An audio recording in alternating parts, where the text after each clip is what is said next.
You're listening to the Beyond Mommy Dearest podcast, where we talk about growing up with narcissistic moms, how it shapes your nervous system, your relationships, and your sense of self, and how to heal without shame. I'm your host, Noelani Pearl Hernandez. This episode is sponsored by the Happy Cannabis, body products designed to help you on your healing journey by supporting your nervous system with every application. Today's episode is a powerful one. I'm joined by filmmaker and narcissistic educator Mark Vicente for a conversation about cult leaders, narcissistic mothers, coercive control, trauma bonds, and the hidden psychological patterns they all share. This episode is intense, validating, and one you're not going to forget. Let's dive into it.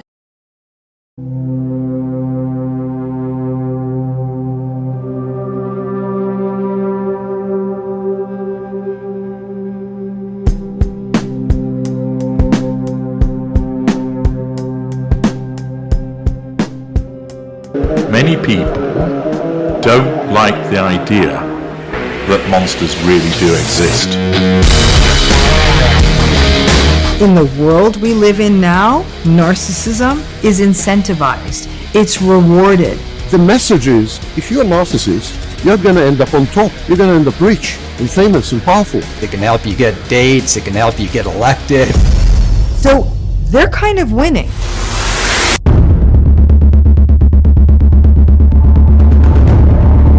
How dangerous do you think this man is? I became very interested in trying to answer the question, what the fuck is wrong with people? Do you feel bad for what you've done to these women? It's the psychological abuse that, to this day, is so hard to undo. There is beauty in destroying another human being. There is an infinite power in eradicating another person. It's intoxicating. I don't think people like the idea that evil is walking not only amongst them, but might be sleeping next to them, and maybe their next door neighbor. Up is down, down is up. I am a self-aware narcissist. I have been clinically diagnosed with narcissistic personality disorder. You are so easy to manipulate. It's ridiculous. It feels magical. When people tell me magical connection, I'm usually like, run away. I knew nothing of narcissism or narcissistic abuse for 12 years that we were married. They both were very narcissistic, very controlling. I'll tell you the difficult part of this story. Everybody stops at, oh, they're incapable of empathy. Yeah, that's the tip of the iceberg. They're not capable of humaning. I believe that I am the next target. Man is a fucking animal and he belongs in prison. So long as the normals and the empaths remain unaware of narcissists moving in their midst, then we will prevail. He's over there. He's behind us. Yeah, he's over there. That's him.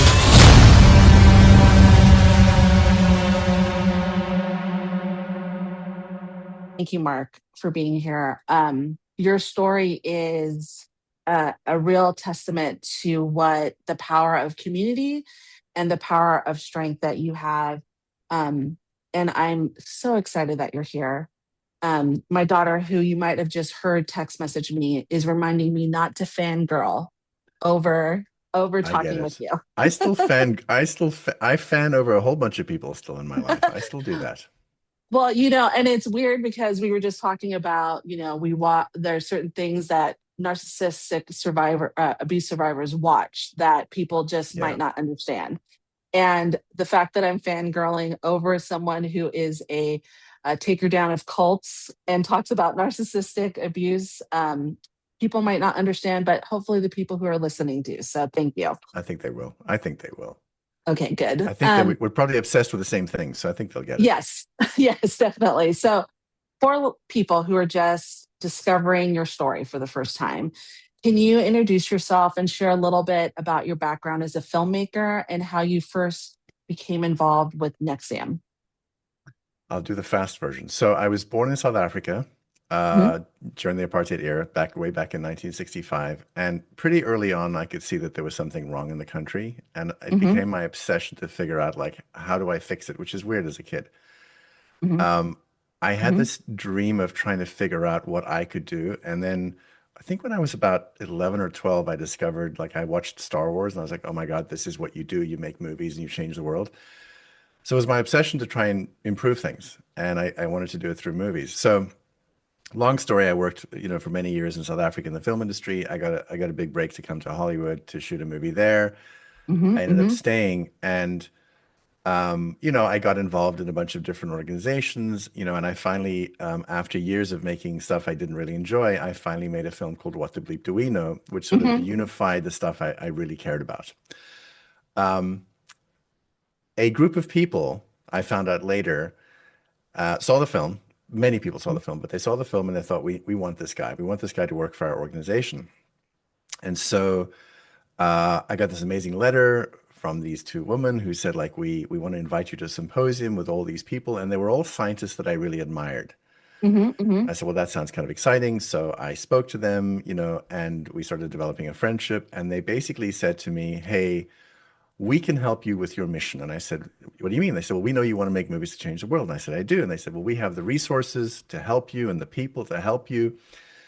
They picked me up in Learjets, flew me all over the country, it really buttered me up. And they said, we have a mentor that you should meet. He's the smartest man in the world, yada, yada, yada. I believed it. I went and did a course with them. The course was actually amazing. And it was actually kind of mind-blowing. And I thought, wow, this is really incredible. You guys actually help shift people's perception, which is exactly what I'm trying to do with movies. And they said, exactly, this is what we were trying to tell you. So long story, I get involved with them, begin working with them, traveling between New York and LA. 12 years later, I find out it's a cult and there's terrible things happening that I did not know. And it was actually my wife that helped me see this. So all of this is chronicled in a two-season television series on HBO called The Vow. So if anybody wants to know, there's 16 episodes. Season 1 is 9 episodes. Season 2 is 6 episodes. It's really intense. We got the guy in prison. He's now serving 120 years. He's served 4 years already. A bunch of the co-conspirators were put in prison, and I became obsessed because I missed it, because I didn't see the signs of what I was looking at, which was in essence narcissistic psychopathy.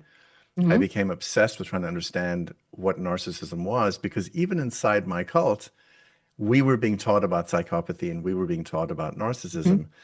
It just never occurred to us to look at our leader and think, well, maybe he's the one that's, he's got the pathology. We just didn't know that. So that became my obsession, to understand, okay, what did I miss and how did I not see it? And how, because people would say, well, you're kind of smart. And I go, well, yeah, but I don't think smart makes a difference. Like intellectually smart doesn't mean anything with these kinds of people, because they're very good at what they do. And if you are like me, or like I was maybe, just projecting goodness on everybody, you completely miss it. Yeah. So that's kind of the story of how I became obsessed with narcissism, which led me to make this film, Narcissist Playbook, because I was trying to make sense of what I had dealt with. And as you know, one of the things that we did, we ended up interviewing self-confessed narcissists, because I wanted to really understand like how their minds work, because see, I never got that kind of closure from my cult leader. Yes, my cult leader was in prison. The FBI moved in, worked with him for years, put him away. The cult is in shambles. But he never admitted anything. He never confessed anything.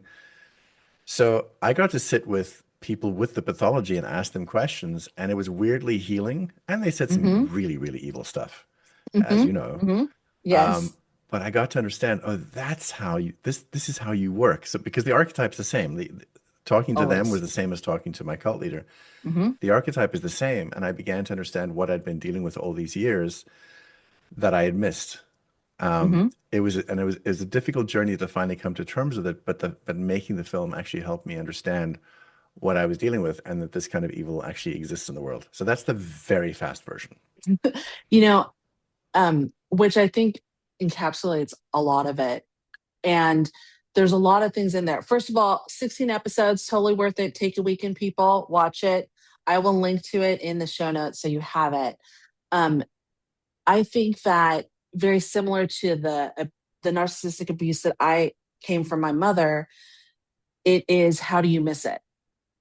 It's a constant question. And especially as, for me, I'm a very just person, even before understanding that my mom was a narcissist, and I could call it out for other people all the time. That's wrong. That's wrong. And that's something that's really common.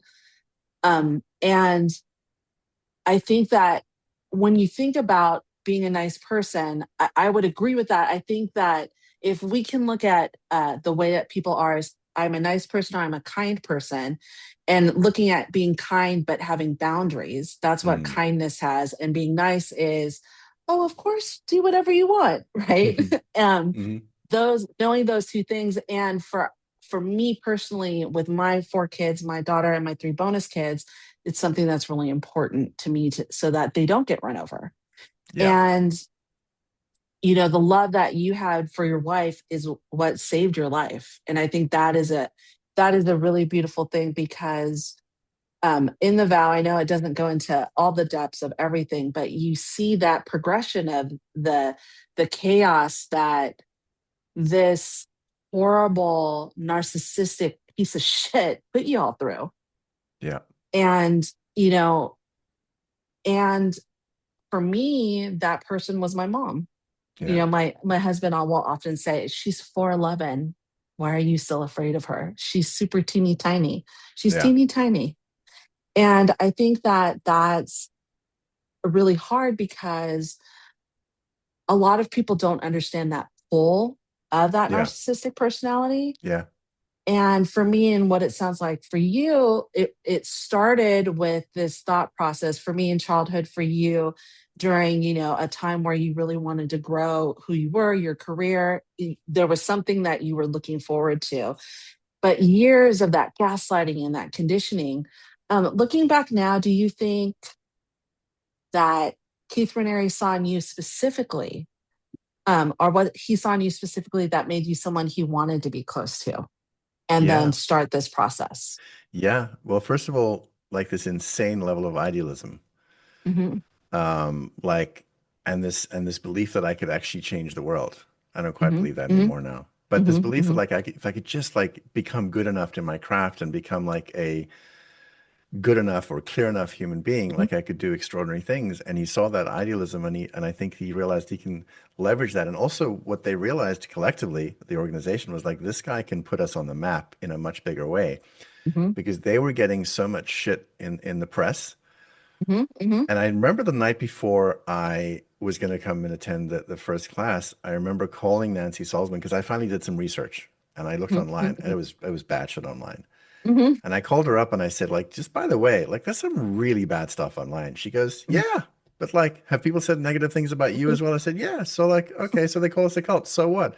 And she kind of I guess she kind of leveraged this feeling I had of look, if you're going to say things, you're going to get pushback. And I said, okay, fine, I'll come. But they saw somebody who was idealistic, and also I'm a ridiculously hard worker. And that's what people don't realize. They love hard workers. They love them. So, I came in and they said, we want to fix our image. We want this, that, and the other. And I said, oh, I can do all that, And so, I spent years trying to help build the organization's look, but it was weird, because at the same time I was doing that, they were constantly thwarting every single thing I was doing. And I just thought, well, I'll just try harder. Because that's one of the things with me, is I'm so driven that if somebody says no, I'll find a way. Yes. So I just keep on going. I'll find a way until probably year 11 in the cult. I was like, I don't think I want to find a way anymore. Something's not right, but I just didn't know what was right. It took a while. It was my wife that showed me what the problem was, because I was literally taking walks with Keith Raniere and saying to him things like, I think there's a psychopath doing things in the organization. He goes, really? I had no idea that it was him. He was him. Yeah. But I could see something was wrong. I just couldn't see it was him. Well, and that's a lot of what a narcissist does, right? Because your body and your mind are connected, so you feel it in your gut, right? So your gut was the first time, oh, there's some stuff that they're saying about you, but because these narcissists are so skilled, they common sense us into, of course they are. We're doing something much different. Of course they are. With my mom, of course someone is going to say that. They don't understand my mom often used culture because she's Filipino. So I'm Filipino. My mom immigrated. They don't understand it. It's our culture. And I was like, Yeah. oh, that's weird. It's like, Yeah. it's your culture to act like that towards your kids. Okay. But you never really question it. And I think that is one of the incredible skills I have also at mirroring, your values. And I heard a lot of that. The Yeah. values that you Yeah. had, the dreams that you had, and then poking on the insecurity and Yeah. even wounds that we might have had. But also like what happened in there, when I got in there, like they were connected to a lot of powerful people. They were connected to like, the Clintons and, I was going to India to go and hang out with the Dalai Lama. So there are all these people in their orbit that were the movers and shakers in the world. And I thought, well, this is great because I want to shake the world and maybe we can all do stuff together. So it wasn't just like that I went to some weird ashram. I went to this organization that was like, flying me around on Learjets, and we're meeting like, some really, really interesting, powerful people. And that was the cover, because they didn't tell all these people what was really going on. They basically accumulated famous and powerful people to make the newbies think like, oh shit, these people are for real. Yeah. Well, and that's the thing I think, well, in my experience with a lot of these like cult type things where they don't tell you exactly what they are on the surface. So they bring you in, they say, and on the surface, if you look at NXIVM, the leadership program, that, looking to achieve like transcendence, all these things make sense. Like it makes sense. But then you get that step deeper, and then you get the step deeper, and you get the step deeper. And it's very unsettling. It is. And actually, I just want to go to one thing that's interesting. The reason I looked at narcissism so deeply is because I understood that when you look at narcissism in a romantic relationship or a family, it is identical to a cult. The difference is scale. Yes. And also what I realized was that, people say like, well, how did you not see it? Because all the shit you're reading about in the press, we didn't see. Like we saw the good stuff. We saw the honey, and narcissists understand this. They understand like they have to put their best foot forward, so they behave in a certain way. It's like, how did you not know the Titanic was going to sink? Because it was a shiny ship. We didn't know it was going to hit an iceberg. You just know about the iceberg story. You don't know about how amazing the Titanic was, how incredible it was, who was on the Titanic. It was the greatest ship that was ever made. You didn't see that shit. You just know about the story afterwards. So they present to you this thing that's very, very attractive. Be it in terms of values, be it in terms of appearance, whatever it is, and that's when I really understood, it's the same thing. And a narcissist in a relationship and a cult leader, they're not that far apart. It's just a level of scale and power. Right. If my mom and dad had more children than just me, they probably would have had a mini cult. Yeah. 100%. And 100%. And my poor dad, he has an affinity for narcissistic women. I don't know if it's a savior complex. My stepmother was a narcissist, but he had no chance over my mom. Just had no chance because the love bombing, and then pulling back, and the love bombing and pulling back. And my dad, God bless his heart, that he has his own mother wound.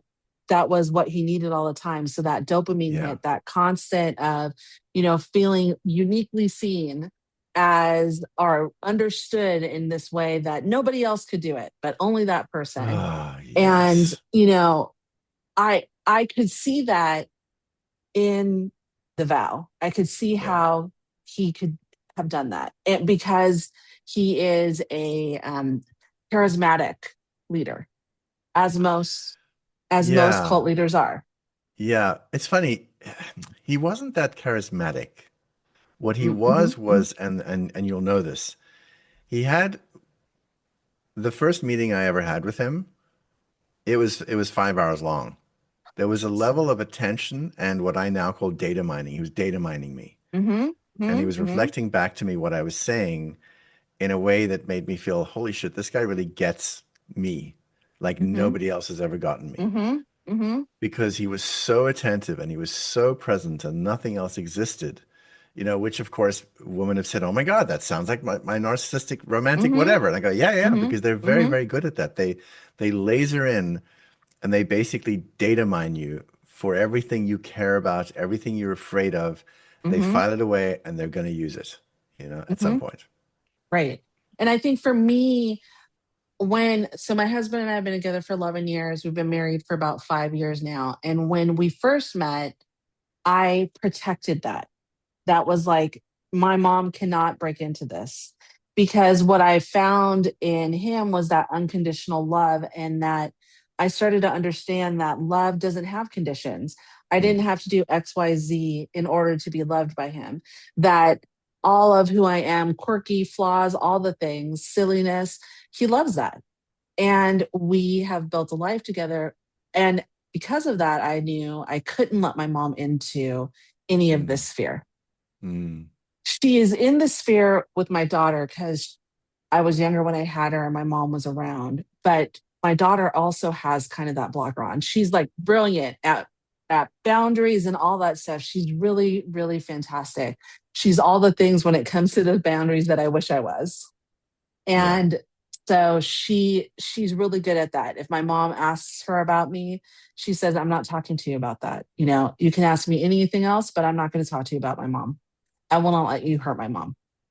Yes. And I find that really interesting because that's a strength. I say, you know, my daughter gave me a reason to live and my husband saved me. And so those two people together, they're brilliant. And I look at when you were talking about Bonnie and the precision of that you took to like talk to her and sit and like listen and really value her opinion. And even while you were like going through the shit in your head, you're listening to her and you're like, what the hell is going on? Yeah. You were calm and you were providing this strength for her and also going through it as a person. She did basically, I always say, you know, my wife Bonnie was the one that took it down. Because she was so driven to try to help me to understand what had happened. And once I realized, you know, then I was working on Sarah, then I was working on Nippy, and then we just started working on everybody. But it was Bonnie's like fierce, I guess, grace and wisdom and love. And it's funny because when we finally aired the vow, because there were some things that Nippy and Sarah hadn't seen yet. Nippy called me, he said, holy shit, like Bonnie's love saved us. I go, yep, it did. 100%. And I think love is the only thing that saves narcissistic abuse. Because if someone loves you, like I can see some really crazy stuff. And because my husband's love's there, he can say, okay, this is the narcissistic abuse. This is your traumatic response. I'm going to put this to the side.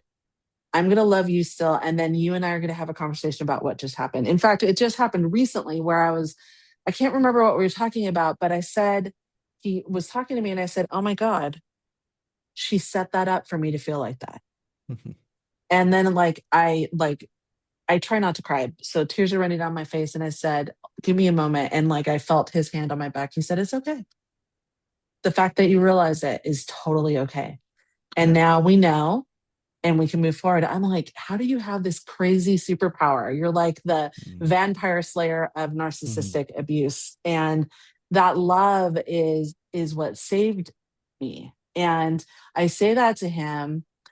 And he is so humble, is like, no, you saved yourself. But I'm like, no, that was you. And I say that because I think for a lot of people who have been through narcissistic, maybe romantic relationships or familiar relationships, it seems like there's just no hope. Often my clients, I'll get a message and say, I feel like there's no hope. I feel like because I had this reaction, there's shame. And my response is always, that's what they want you to feel. Yeah. And that I love that Bonnie like separated those two to say, this shit is fucked up. Like understood her gut, listened to all of that. Okay, this shit's fucked up. And I love Mark enough. I'm going to go in there and get him. And I'm going to make him listen to me. I'm going to make him listen to me. I don't care what it takes. I will take, forever. And that you then for your, caring your love for Sarah and Nippy and everybody who was involved in the organization. I mean, you took down a cult. Like that's crazy. Yeah. I think a lot of what it was for all of us was we felt this deep responsibility. Like we'd basically enrolled people into an idea that we thought was good. And once we realized like not only was it not good, it was like evil, we were like, okay, we need to now use more energy to get them out. And there's people that never woke up. That's the sad thing. I mean, I think that people experience that with narcissistic relationships as well as families. Like, you try and explain to people like who this person is, and some will never believe you. No. And you just have to go, all right. It was, in fact, it was the FBI. I think the day before the trial, Bonnie and I were at the FBI building in Brooklyn, and the agents we were working with, there were a whole bunch of them. The agents we were working with said to us, tomorrow's the trial, and just so you know, you never have to try and help people in your life again. You've done enough. You've done more than enough. Because we'd been saying months before, like, we can't get them out. We can't wake them up. And the agent's like, yeah, you're not going to wake some of them up. And it's like, no, we can do it. We can do it. And they said, you don't have to do that again. But apparently I didn't listen, because I'm still, this is still my mission. Not so much with the cult, Now it's more with other cults and other, and this general pattern. Yeah. Well, and to me, it's so crazy. And what I will say is, again, that love is what's going to save it. It's you helping people recognize enough to love themselves, because that's really, for me, what it is. Like, when I think about it, is if I hear my mom's voice, God, she's like the meanest bitch I've ever met, just in there all the time. Right. Yeah. And then I say, no, I love myself. Okay. What does that look like? I'm going to push that out. And that is a huge thing. And, I think that I watched Sarah, and Sarah said the same thing. Sarah Edmonds said, I feel a deep, deep responsibility to help the people that I was, it was a wool over my eyes, and I continued that. And that I think is a really caring thing, because you could have just said, okay, I'm going to be done. Yeah. I'm done. I can't do anything else. I'm a shell of a person. That's what I'm going to do. But the fact that you all, and that you continue, this movie, I think, is instrumental into helping people understand what's going on in the context of our world. I think that's a really important thing, because things are happening, much like we'll say something, well, this is what my mom did. Like, people don't believe when I say some of the stuff that my mom did. They're like, that doesn't make sense. And I was like, no, that's what she did. Yeah. And you don't have to believe me. Yeah. It's interesting, because one of the missions I had with making this film, we're talking about Narcissist Playbook now for the audience, not the vow, is to really dissuade people from the Pollyanna vision of, like, you can just love pathological people back into health. No. Like, I really wanted people to understand, like, these people exist. They operate this way. They do not have the same brain and nervous system as you do. No. You can't reason with them. No. They operate differently, and you can't keep insisting that they are who you are. And the other thing I was thinking, as you were saying, as you were speaking, I was thinking to myself, and I know this is going to sound like a contradiction, because in the film we talk a lot about narcissism and narcissists, but I do also recognize, somebody contacted me last night who actually had spent time with Keith Raniere in prison or something, like had. Oh, interesting. And it was really interesting. And that's I was interesting. realizing, like, I don't spend time thinking about Keith Raniere much at all, which has been very good for me. But I recognize that what all of us do when we get hurt by somebody, we begin obsessing about the person that hurt us. Why don't they understand? I wish they would change. I wish they would apologize. And I'm beginning to also think that sometimes we do that because it's easier to obsess about them than it is to look at our own relationship with ourselves, which is in need of care and attention. But it's very hard, because we have, in some ways, you could say, I suppose, in terms of like internally family systems, we've disappointed ourselves. We feel like we've betrayed ourselves. Yes. And so it's so difficult to look at, and maybe there's moral injury as well, as was the case with me, that it's easier just to, like, focus on the narcissist rather than think about, how do I repair my relationship with myself, and how do I bring me back to me? Does that make sense what I'm saying? Absolutely. Because, if there's a natural reaction that I have based on the abuse that happens, I'm not mad at my mother. I'm mad at myself. I'm ashamed of what happened, because I'm like, why would okay, and let me dig a little bit deeper. Like, why did I do that? What has caused this to occur? And it is okay. We are first of all, we're human beings. We're not perfect. Mhm. And you like there, I want to make it clear, I'm not saying that it is the survivor's fault. Mm. And the survivor was, you know, totally duped by this person. Mhm. But it is the survivor's responsibility to heal. Mhm. And so what does that healing look like? And that healing looks like getting away from that person, Yeah. getting in a space where you can ask the hard questions, crying, yelling, screaming, sleeping, all of the things that you were never allowed to do. Never. Yeah. And getting through that. And it can be with a person who loves you. It could be alone. It doesn't matter. But there does have to be some healing that occurs with another person in a relationship, because that's how you test it. And 100%. that's so, for me, that's so important. That it was when I knew that I am healed, but I still have some of those automatic reactions.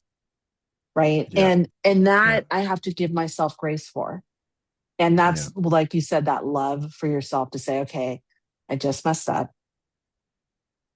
And going through that cycle faster, if you can start to go through that cycle much faster than you used to.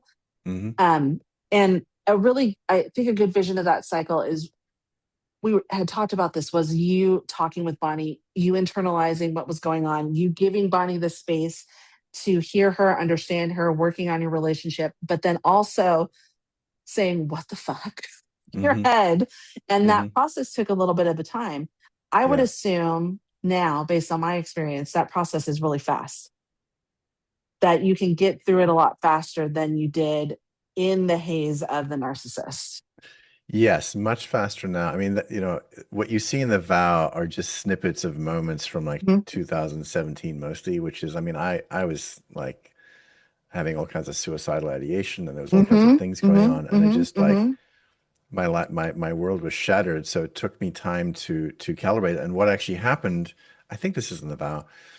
What actually happened finally is, you know, the thing that really snapped things for me is Bonnie said to me, "What will it take? What do you need to take in what I'm saying?" And I said, "I need evidence." She said, "Great, I'll get you evidence." Yes, You know, that was because in what there. happened in our particular cult is you became so like data driven. You know, you weren't using your gut instinct, and you data driven. So she said, "Great, I'll bring you data." And then she gave me, she had two women reach out to me to tell me what happened. And I totally believed them, because I was like, that makes perfect sense. And then I went back to cult leader Raniere, and I began asking him questions, and I realized he was lying. That's what it took for me to finally, like, for the crack to happen. And then after, you know, a year later, as you say, it was much faster, because when I finally understood what I was stuck in, and also realizing that like a lot of the reactions that I was having, that I still have in my life, I still have certain reactions, and now I realize, oh, it's based on the mother wound, or it's based on this, or it's based on that. You know, it is much faster. Sometimes what I need to do is, sometimes I just need a moment of stillness. Yes. Just to like pull myself towards myself and be able to separate me from the reaction I'm having. And sometimes it takes a little time. Sometimes it takes a walk. Sometimes it takes just sitting still and going like, what I found that is not good for me, and you alluded to this, is punishing myself for like just being me. Yes. Then it just gets worse. You know, it takes longer. Oh, yeah. Well, and the thing about it is, and what I've seen with a lot of narcissistic abuse survivors, is they're very nice people. Oh, yeah. They're very nice. Oh, yeah. And that's kind of what captured them into it. They're very nice. So forgiving. So forgiving. So forgiving. Okay, no big deal. You know, I remember my first relationship when my ex-husband, he did something, and it was like, if I said it out loud, you would be like, what the hell? And I was like, oh, that's no big deal. And that was the moment in my mind where I was like, oh my God, I just married my mother. Yes. Like, I remember, and I like went for a drive, and I was like, what did I do? Like, what have I done? I had this man adopt my daughter. I pushed her dad out. What have I done? And I've now spent my life reversing all of that. And, you know, it's hard. It's a hard thing. It is. But, you know, I was just thinking, like, the other thing that has taken me some time to do is because I still interact with people that get very upset when they react a certain way, and I think to myself, man, we just need to cut ourselves some slack. There was a conversation I saw early this morning between Dr. Ramani and Valerie Bertinelli, the actress. Oh, and Valerie was saying, she has something about having shame about allowing something to happen. And Ramani said, I just need to correct you. You didn't allow it to happen. You didn't know what was happening. And that's the thing people sometimes think, because they now know what happened, they think they should have known then. And I say to people, where is your degree in narcissism? Like, where did you learn as a child that people didn't have empathy, and they behaved in a way that you thought was, empathetic, but isn't? Yeah.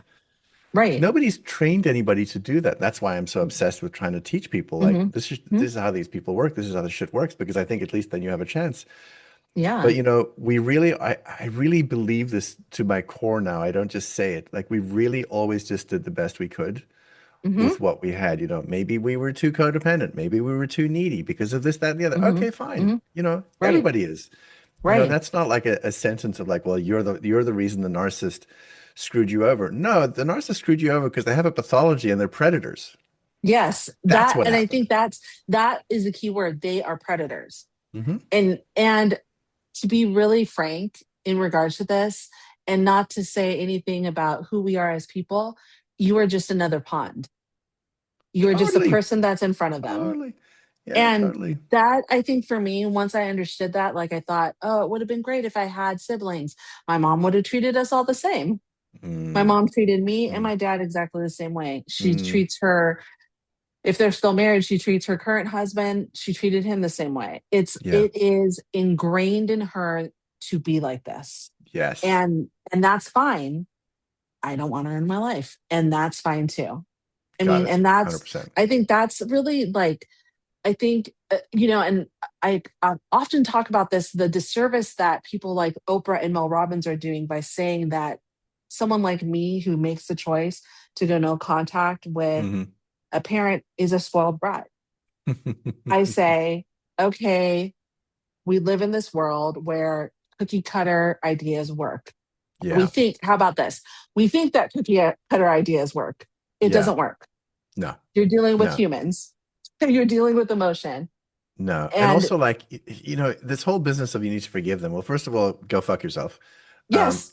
Secondly, like, I'm not going to do that with somebody that has bad intent and is a predator and is looking for weakness. I'm not going to do that. I'm not going to do like, oh, what a cute crocodile. No. No, exactly. My family of choice is my in-laws. My mother-in-law is a saint. My grandmother-in-law is a saint. And one of my husband's aunts is just amazing. And I was talking to her about something, and I said, I'm not the type of person who forgives. I hold a grudge. And she said, we hold a grudge until we die. And I was like, yes, we do. Like that's the way it is, because if I don't, I know for me, if I don't, then I will not have this superpower that you and I share. Yeah. My husband has, of finding narcissists. Yeah. And we know exactly what it takes. It's not that hard. They're the most fragile people I've ever met. So it's not that hard to get them to break and take the mask off. It's not that hard. And that's what I tell a lot of people, so they understand. Like, if I feel some type of way about someone, it's not because I don't like them. It's because I'm getting something from them. I am, as a lot of narcissists find people who are empaths to deal with, because it's a little bit easier for them to control. I think that is a superpower to be able to find more people. And when I think of just escaping these, narcissistic systems, it's really complex. For you, there was a lot that was tied into it. For me, it's my mother. And I think that there's a grief that a lot of people go through. There's the 5 stages of grief that you go through. I thought that I lost my identity. There's the trauma bond attachments. And for you leaving this, and I mean, let's be honest, like, 12 years is a long time. That's like a large fraction of your adult life. Yeah. So I don't want anyone to not understand. In the vow, it looks like it was only a couple of years, but it was 12 years. Yeah. It was a very long time. Yeah. Did leaving to you feel like more freedom at first, or was it the grief that kind of overtook it, or was it something completely different? I think at first, interesting question. I'm never one just to come out with answers. I always want to dig in and see, like, is it different? So I think the first thing was the sense of moral injury. The sense that I had participated in something that ended up hurting a lot of people. You know, and you know, people would say to me at first, yeah, but you know, that wasn't your intent. I go, yeah, but it still hurt people. So at first it was the feeling like everything was upside down and backwards, that everything that I thought I was doing was not true.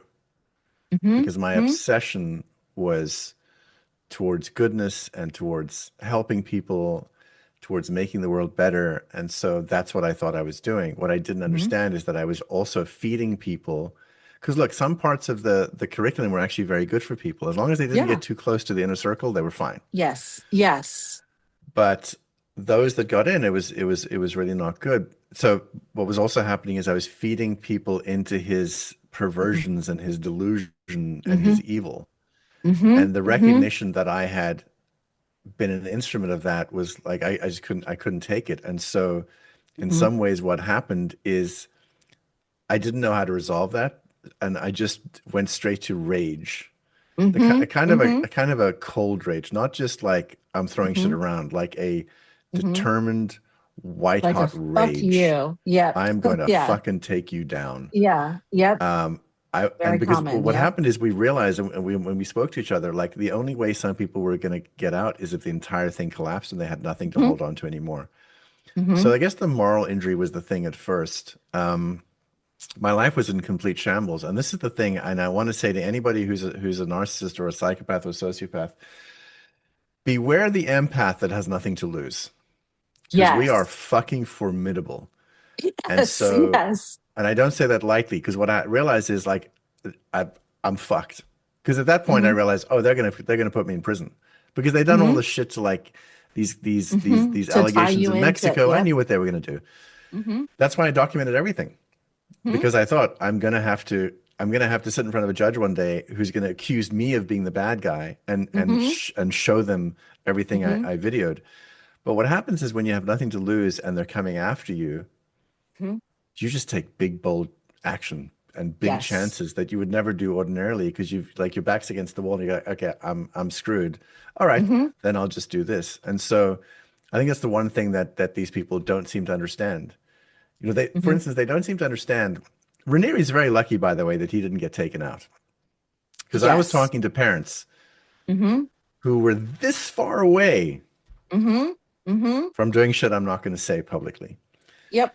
Because what these people don't understand, because they don't have an actual narcissists who don't have empathy, they also don't have a mothering instinct, they don't have a fathering instinct, they have a you're just a chess piece instinct. They don't understand what it is to love your child.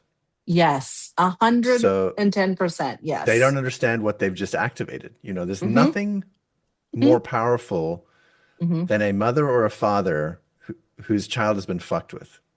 Yes. And 100%. And they don't know that. They just don't calculate that in there. So like I sometimes say to people, like, you know, beware the predator who does that, because it's not going to end well. Yeah. You know? I don't disagree. You know, it's so funny because so today is my my stepson's birthday, and I've been with him since he was super little. He was 5 when his dad and I first started dating, or just turning 5, and he now is 15. So he's a little baby. He's a very tall baby man. Right, and so he's discovered romantic relationships and girls. And I'm like, ride or die. A little girl hurts his feelings. I don't care if she's 15. I'm ride or die. I'm going to fight, you know? And that's terrifying, the thing. isn't it? Like, yes, like this is the thing. Like, and I've said this all the time. And you know, that is, I think, what for me pushed me to no contact with my mom. My mom, as a narcissist, she wanted the attention. There was medical abuse there with me. I was always sick, always at the doctor all the time. And I remember my daughter, I think she was between 1 and 2. And my mom had picked her up from daycare and took her to the doctor. I didn't know why. She's like, oh, your daughter's sick. And I was like, oh, okay. Well, I'll take her to the doctor after I get off of work. There's nothing going on. And then I got a phone call from the doctor. And the doctor said, your daughter's here with this woman who's claiming to be her grandmother. Do you want her to be seen? And I said, no, I'm on my way. And I left work and I met her there. And I had a conversation with my mom that was, don't fucking touch her again. Like, that's it. Don't touch her. And from that point on, I think there was one other time that I had left her alone, and it was on a business trip. She was watching my daughter. My daughter called me. She was 7, in tears, saying, she won't stop. And I said, what's the matter? And she said, she won't stop. All she's doing is talking about you badly and every single thing that you've done. And I think my mom took like 6 years of low contact and tried to like brainwash her in this short period of time. And my daughter was like, someone needs to pick me up right now. And so I called my best friend at the time. She picked her up and she said, I'll drive across town, take her to school. Not a big deal. And my mom was like, what's going on? And I those things are, that parental love is something that's unmatched. And when you don't have it, like my mom doesn't have it. My mom led me to the narcissistic relationship. She doesn't have it. My mom loves my ex-husband. Of course. He was destroying me. Right. And so that I think is really interesting. But once that fog left and there was like this emotional aftermath for me that my husband has so graciously traveled with me through, and that anger and that shame and all that relief and grief, do you feel that it like coming back up at all? Like, for instance, you got that message which is so weird, from a person who served time with Keith in jail. Like, does it trigger something in you where you're like, I don't want to deal with this? Not so much with the NXIVM stuff. It's weird. I'm in a strange place now. And maybe it's strange because I don't feel as reactive anymore. I feel this, I don't get like mad and upset about these people, but I have a determination that is interesting. And like, as a filmmaker, like making Narcissist Playbook, it took us over 5 years.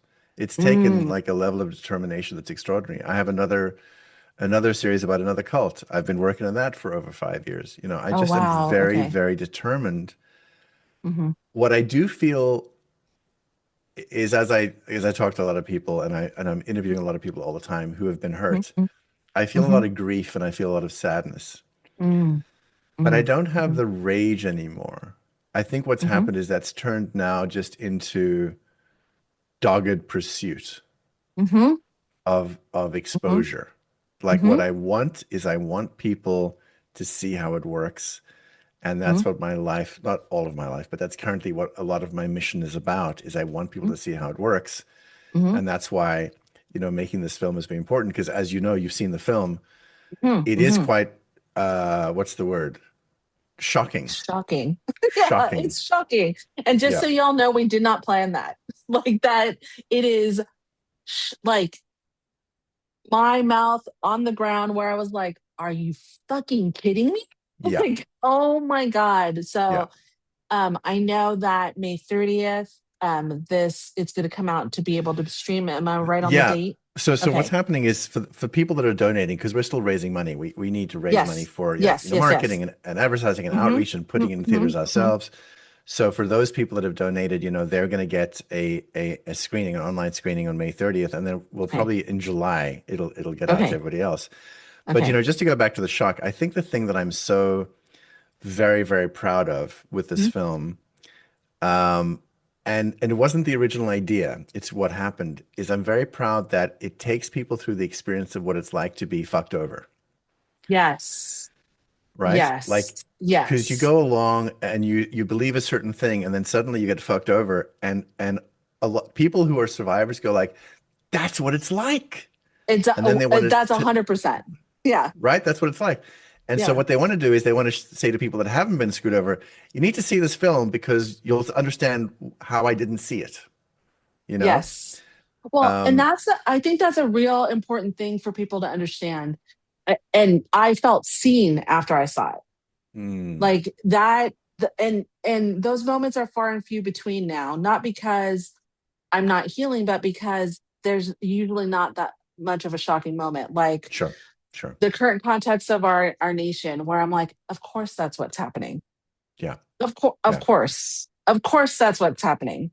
Yeah. Of course we're peeling back that. I think for me, like the shocking thing more recently is like, what are they doing? Like they have been caught. What are they doing? Yeah. And the depths of that. So for me, it's so crazy. Right? It's so interesting. Like, I mean, like one of the things that's interesting as well, because I'm still harping on about the Epstein files. Like, you know. Okay. Yes, we could go all day. I'm still going on about that every day because I'm like, don't forget. What is it with you people? You just suddenly are on to like UFOs now and some other shit. Like the leaders of the world. Yes. Eat babies. Yes, that's the thing. Like I was literally like, I looked at my husband. I was like, what the fuck? And he's like, what the fuck? And so I think that what the fuck is appropriate, and I think it has to keep on going on because I don't want this to be normalized. You know, I want people to understand like this is not normal. And they say, oh, but it's not my guy. I don't give a fuck. They're all in somehow in cahoots in some way. Stop this left-right bullshit. Come on. No. You know? Yeah.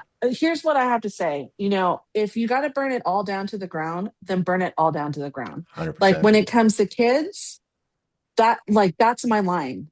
That is the line. Yes. The line is don't fuck with kids. They were children. Like, and I think for people they have a hard time relating because these are grown women that are talking about what happened. But they weren't grown women. No. They were not grown women. They were babies. They were young children. And, you know, people laugh because my daughter's 30. I say she's still a baby. She's not a baby. She's an adult. Sure. But being a baby helps me, like, with that thought process of she's going to make mistakes. And I give her more grace if there's mistakes that are made. Yeah. You know, one of the things that I fear is my son is handsome and tall, just like his dad. But when he goes out into the world, he looks like a man. He doesn't look like a 15-year-old. So is he going to be judged by other people around him in the sense that he's a man? Or is he like, do they see what I see? I see a little baby man who, you know, talked to me for hours about Spider-Man and Iron Man, like, and just the amazing things. And they were children. So if we have to burn it all down, you're already wrecking democracy anyway. Sure. Burn it all down. Sure. Start all over.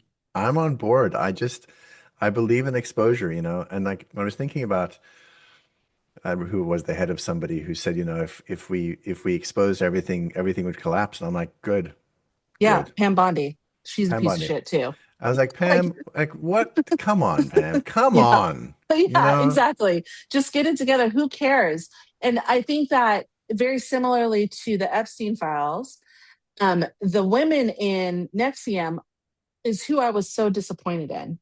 Yes. Meaning the upper level, not like Sarah or Bonnie or anything, but the upper level where they were bringing Nancy Salzman, her, exactly, because she knew what was going on, and her crocodile tears in the vow where she was like, but I didn't know what was going on and Keith was so mean. If he was mean, fucking leave. Yeah.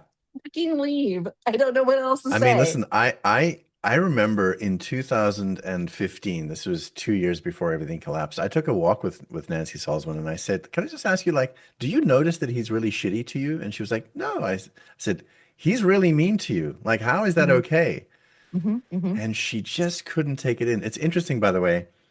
There's another series that I'm working on. It's called Instaguru, and it's about this guy, Bentinho Massaro. Yes, I saw, So there are women high up that are like close to him that are basically the same. They just are protecting him no matter what. And I mean, I'm exposing things on that particular podcast that are, especially the last one, episode 7. It's shocking. It is so shocking that I think that YouTube has throttled it you know, Interesting. because Interesting. well, I think one of the reasons is you're not allowed to use the word rape, apparently. Like somehow No. that's being scrubbed from the English language. Yep. I'm like, what the fuck are you people doing? I know. It's being throttled. But like when you hear what's happened, and you go like, how is it possible that a woman next to him who had this done to her as well is still on board? Well, of course I understand. It's trauma bonding. I get it. I understand that. 100%. Yeah. And their gut is offline, and everything that makes them, you know, potentially a sensitive human being has been disabled. I get all of that. But I do feel a bit like you, a bit like, okay, I get how the dudes were complete assholes, but come on, ladies. Come on, wake up. Yeah. Don't let your sisters get hurt. Well, and I even went a step further because I know the branding that was involved. I was like, you were holding them down, and it flashed me back to Handmaid's Tale. I'm like, yes, there you are holding people down. How in your mind, in your gut, as you're looking at someone in pain or whatever it is, how is that okay? And looking away is not enough. I'm going to give you a counter argument on that because I actually do understand. Okay. I'm not a fan of the doctor that did it, and she has a special problem. Let's just say that. But you know, it's all about framing. This is what cult leaders and high level strategic narcissists do, is they reframe everything. You know, the whole women's group, just to give the audience perspective. So there was Nixium, which was the overarching organization, and inside of it was something called DOS, and DOS was this master slave organization that reported to Raniere. He could do whatever he wanted with the woman, and so they were branded with his initials, like right on their pubic bone. They believed that they were joining some kind of a badass, you know, club, sorority to make them stronger, because they'd been convinced at that point that they were weak and they didn't have what it took, and so they needed to become stronger. You know, better entrepreneurs, better this, better that, better the other. And what they were told all the time is you need to be more like men who can take it, which, by the way, was kind of weird because the men in Nixium were complete fucking weaklings, you know, so like, whatever. Nippy and I would joke about that shit all the time. So their framing was, I'm helping this person. And I get it, because like, you know, people that know how to run psyops in intelligence, they know how to do this to people, to convince somebody that the thing they're doing is actually a good thing. But like, you know, when you start to get to like suicide bombers, you know, I would start to think like, okay, you should like rethink this thing. And also the issue was that they kept on arguing that Sarah had somehow done this of her free will. I'm like, oh no, you can't blackmail somebody and then tell them to lie down so you can cauterize a symbol on their pubic bone and call it free will when they are already collateralized with blackmail. They cannot say no. You know, anyway, that's 100%. a long, complicated discussion, but you know, you get what I'm saying. I totally get it. I mean, and I think for a lot of narcissistic abuse survivors, they don't understand what that blackmail is. Meaning there is a lot of it. Like I think of, like, I remember it's so clearly I had my daughter when I was 18, and my mom, I was living at her house for a very short period of time at that time. And she had these loan officers come over, and my parents had been divorced for some time. And she's like, why don't you come out here? I need you to sign this document. And I said, what is this? And I look over and it's for a house. And she wanted to put my name on a document that, I mean, just last year, if I would have been in it still, I was turned 48. Last year, I would have had the house. But I was like, this seems really weird. Like, why do you need my information? I'm not going to live there. And they're like, oh, we just need your income. I was like, the fuck? No, you don't. And I like went and called my grandpa, who was a saint. And I said, Grandpa, you know, my mom has asked me to sign this document. And my grandpa was like, no, absolutely not. Do not sign it. Daughter in the car, come over right now. So I went over. And the interesting thing is that story I have heard from several other daughters and sons of narcissistic mothers. And just more recently, my dad was saying to me, hey, if I pass away, the where he lived is going to keep, he lives in a mobile home up in Oregon. They're going to keep the house. They're not going to give it to you. It's a whole thing. So I want to put your name on the house. I said, no. And he said, well, why not? I said, no, thank you. Why don't you, give it to the VA? Donate it to the VA, give it to them, because that, I don't know if he wanted to do it. I would suspect he wanted to take out a second loan on the house and use my income. Like, there's all of these things. Like, I think about the financial abuse that happened with you all. And like, I was reading Sarah's book or maybe it was the a little bit culty book. They were talking about how they stair step. Oh, well, if you can't afford that, why not do this? And I see a lot of that in the MLM stuff on Instagram and Facebook, where they're like, do you want more organic people to be a part of your, Instagram? Pay me $7,000 and I'll tell you how. No, you don't need $7,000. Yeah. Like, it's not any part of that. So I just, first of all, want to say thank you again. I absolutely appreciate you being your honestness, the work you're doing. Whatever you need help with, let me know. Like, ideas, whatever. Honestly, the greatest thing that we can, that everybody can do at this point is just, talk about, the film, talk about what we're doing, let people know it exists. Of course, donations are very helpful, because I actually did a post on Instagram maybe 2 days ago, just explaining, like, we don't have a studio behind us. We don't have a streamer behind us. We have enemies. And they're drinking the haterade. We're getting some attacks at the moment. I'm probably going to post about that later today. So like, every little donation helps us, because we have all the stuff we're trying to do. And there are people that really do not want this film to get out in the world. Right. It's very threatening to some people. And what we'll do is we'll make sure we put the link for donations, the link for the movie to sign up, be an early donor, so you can see it. This is going to be released right before it goes out. So we'll release this. I might do a special release of the podcast just so that we can get people on board. And, I always close with this question. If someone is feeling trapped in a narcissistic relationship, whether it be a cult leader or a family member or a romantic relationship, what would you want them to know that you know today? Oh, that's so interesting. I don't know if this is the best idea, but this is what I've been thinking of, because I think a lot about people in the political cults right now, and there's a bunch of them. Yes. I think it's really good to like look at what are your values and really like dig in, like put aside the leaders, put aside what everyone else is saying. Like, what are your values? What do you believe in? What is good and bad to you?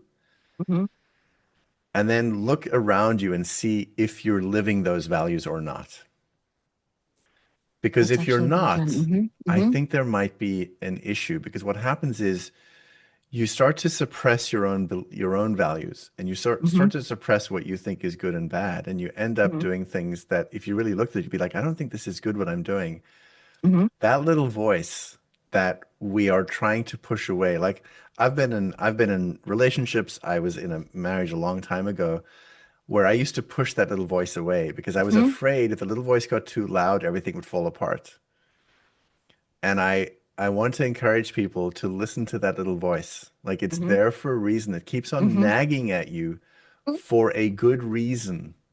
It's you. It's you trying to get up to your conscious awareness to like say there's these things that are like not feeling right.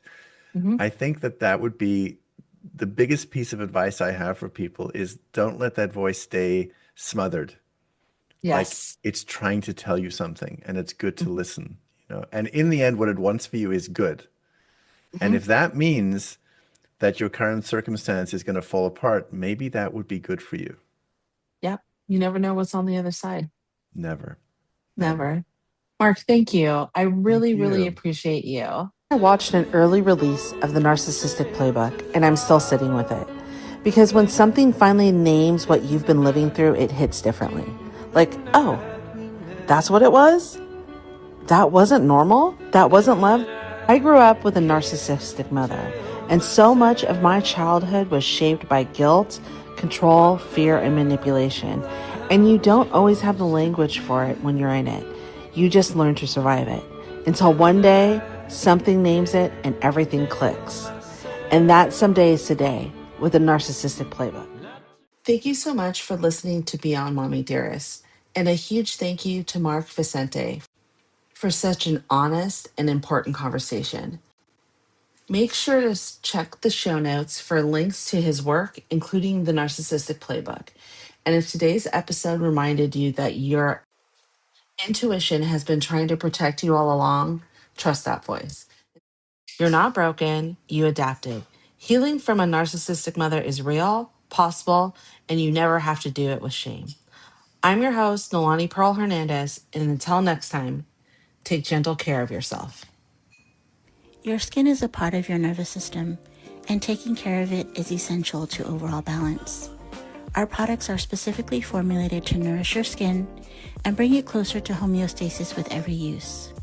Start feeling better in your body today with the Happy Cannabis.